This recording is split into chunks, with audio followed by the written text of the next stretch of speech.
R&B Money. Can you give us a rundown of some of the biggest records you've written for him? For Justin? Yeah. Oh man. I like to say All That Matters, even though it wasn't a big record on Journals. To me, it was like one of my favorite records. Yep.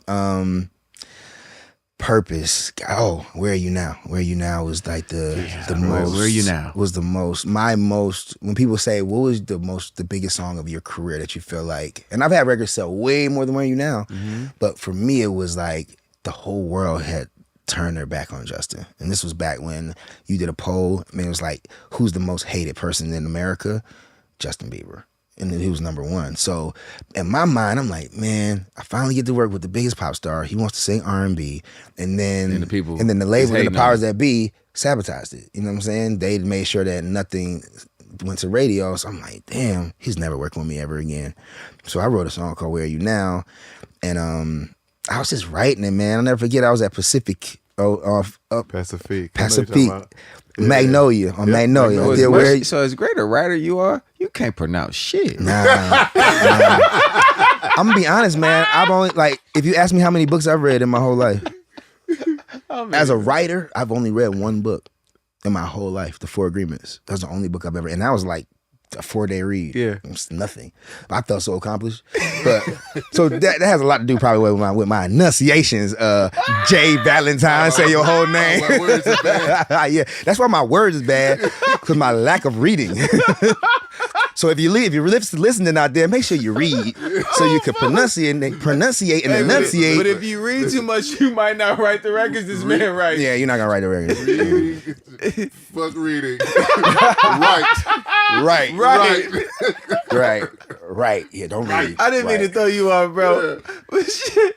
So but Where Are You Now was that record for me. It was the most pivotal record because everybody had counted Justin out. I remember my publisher was like, "Why you keep working with him? He's done." And I'm like, "Oh shit, he's not done." It's like you keep putting all your eggs in the one basket, and I'm like, I was like, but I like the basket. I like that basket. Like, and I at this point, this your partner too, though. And he believed in me more than anybody in my whole career. I was able to work with 112, and I did a lot of songs with 112. I did, on the first one, I did 8 on Room 112 with Anywhere. Then I did 11 on Part 3.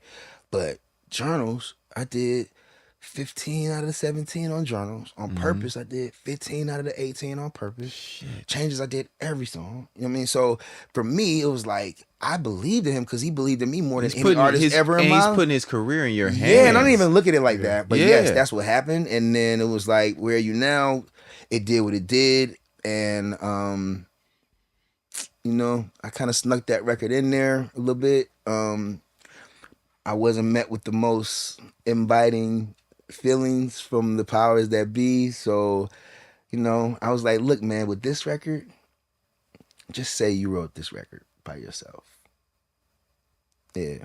So I told Justin to tell the powers that be that he wrote that record because I didn't want anybody to hate on me. And I'm like, this is a special song. So I was like, let's experiment. You want nothing to get in the way of that record. So I was like, let's experiment. I know I'm hated because of my relationship with Justin. So how can I still get this song out? I was like, just tell everybody you wrote it. And he was like, but I was like, it's okay. Let's experiment. So it worked to where the song became a single for Jack U and for Justin. Went to radio. It caught on at radio, and that's when I hit the powers that be. I was like, hey man, how's that song Where Are You Now doing? They were like, it's his biggest radio song to date of his career. Yeah. And they were like, you didn't do that though. He did that one. I was like, no, we did it together. And it was too late. You know what I mean? So I Trojan horsed that record in. So for me, that was like my most pivotal record because right after that, it was like, congratulations, you just wrote Justin Bieber's comeback song. Yeah. And put your ego to the side. Again. Yeah. I'm like, no, just say, I don't need to have that. Yeah, to get it done. And then from there, it was too late. And I ended up, after that, Where Are You Now did what it did, but then I did What Do You Mean? That was his first number one on the Hot 100. Where Are You Now was his first Grammy. You know what I'm saying? Oh, we cooking. We cooking. Mind you, the Grammys don't really acknowledge songwriters. Peaches is my shit. Peaches, wow. I published that, and those are. That's my shit. So, Poo Melodies. It's all good. I was blessed enough. God always has my back. When people try to leave me out, God be like, he has the laugh every time. You know what I'm saying? Shout out to Shindo, Peaches, Hard. You know what I'm saying? It was #1 on the Hot 100. It was the only #1 on Justice. Yeah. So you guys go through that album. How You many? can see hot, I'm not really on that how album many that hot much. 100? How many hot 100 #1s do you have?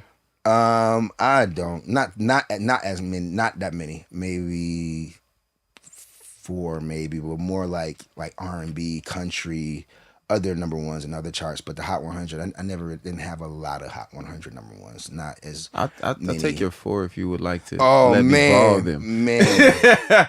Yeah, but I know it's all Just good. for a Like this. cycle. Let Not me that borrow many. for one cycle. Let the check come to me. No, what do you mean?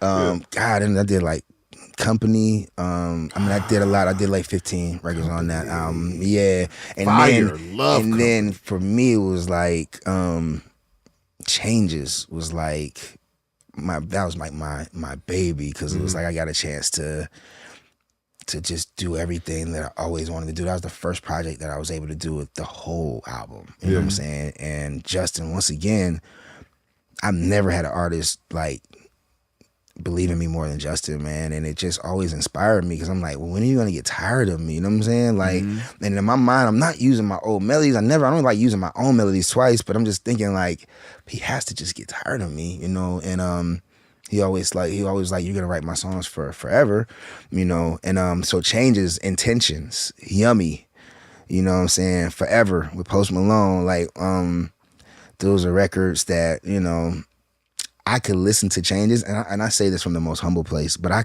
used to put on Changes and listen to it from top to bottom and work out and jump rope and listen to every song, and I'd be like, man, I never wanted to skip anything. It was amazing just to be a part of a project that because I'm brutally honest with myself. I'm my worst critic. It's really I'll skip tough my for- own records What? fast. I'm like, you know what I mean? So to be brutally honest, I'm like, wow, this is really no skips, being brutally honest. And then in between that was I'm the One. You know, with Khaled sent a record over to Justin, and it was a hook was done already. And he was like, nah, send that to Poo Bear. You know what I'm saying? So Khaled's like, bless up, but I need you. Send me that, and then in my mind, I'm like, you know what I'm saying? Yeah. He was like, man, I had a hook done, but he was like, nah, send it to Poo Bear. Nah, you know what I'm saying? Take it off. So I went in the studio. I went in Westlake, and then I'm the One in like 15 minutes.